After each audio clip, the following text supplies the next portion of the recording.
స్థానిక సంస్థల ఎన్నికలలో బీసీలకు 42% రిజర్వేషన్లు అమలు చేయడం నిర్ణయించడంపై పెద్దపల్లి జిల్లాలో కాంగ్రెస్ నేతలు సంబరాలు చేసుకున్నారు. గోదావరి కనిలోని గాంధీ చౌరస్తాలో కాంగ్రెస్ పార్టీ బీసీసీఎల్ నాయకులు గట్ల రమేష్ ఆధ్వర్యంలో సంబరాలు జరిగాయి. సీఎం రేవంత్ రెడ్డి చిత్రపటానికి పాలాభిషేకం చేశారు. ఇచ్చిన హామీ ప్రకారం కులగణన చేపట్టి బీసీలకు 42% రిజర్వేషన్ కల్పిస్తూ కేబినెట్లో నిర్ణయం తీసుకున్నారని చెప్పారు కాంగ్రెస్ లీడర్స్.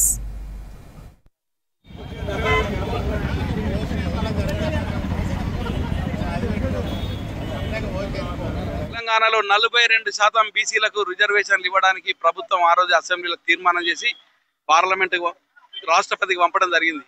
కానీ ఇంతవరకు కేంద్ర ప్రభుత్వం కానీ రాష్ట్రపతి కానీ దాని మీద ఎలాంటి నిర్ణయం తీసుకపోవడంతో రాబోయే రోజుల్లో స్థానిక సంస్థల ఎన్నికలల్లో ఎట్టి పరిస్థితుల్లో ఇచ్చిన మాట ప్రకారం 42% రిజర్వేషన్ ఇవ్వాల్సిందే అని దానికోసం నిన్న కేబినెట్ ఆమోదించి త్వరలో ఆర్డినెన్స్ తీసుకురావడానికి కూడా కాంగ్రెస్ ప్రభుత్వం సిద్ధమైంది.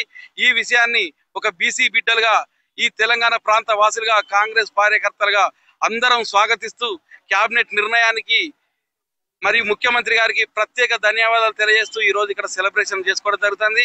ఏదైతే ఎన్నికల సమయంలో మాట ఇచ్చిన దాని ప్రకారం బహుజనులకు సంబంధించి మరీ ముఖ్యంగా బీసీలకు సంబంధించి 42% రిజర్వేషన్ ఇవ్వాలని ఇచ్చినటువంటి మాటను కాంగ్రెస్ పార్టీ మాట ఇస్తే మడమ దిప్పదు, వెనక్కి తిరిగి చూడదు, ఎంత దూరమైనా పోతామని చెప్పి ఇచ్చినటువంటి మాటను నిలబెట్టుకునే విధంగా రాహుల్ గాంధీ గారి నేతృత్వంలో ఏర్పడినటువంటి రేవంత్ రెడ్డి గారు కానీ ఆ రోజు మేనిఫెస్టో కమిటీ చైర్మన్ గా ఉన్నటువంటి శ్రీధర్ బాబు గారు ఇవాళ బలహీన వర్గాలకు సంబంధించిన అంశాన్ని మేనిఫెస్టోలో చేర్చి ఇచ్చిన మాట ప్రకారం ప్రభుత్వం ఏర్పడ్డ 18 నెలల కాలంలోనే ఇవాళ చరిత్ర పుటల్లో ఇవాళ చిరస్థాయిగా నిలిచే విధంగా సువర్ణ అక్షరాలతో లిఖించే విధంగా ఇవాళ 42% రిజర్వేషన్ ఆర్డినెన్స్ తేవడాన్ని కాంగ్రెస్ పార్టీ బీసీసీఎల్ పక్షంగా మరీ ముఖ్యంగా రామగుండం నియోజకవర్గ పక్షాన హృదయపూర్వకంగా ధన్యవాదాలు తెలియజేస్తా ఉన్నాను.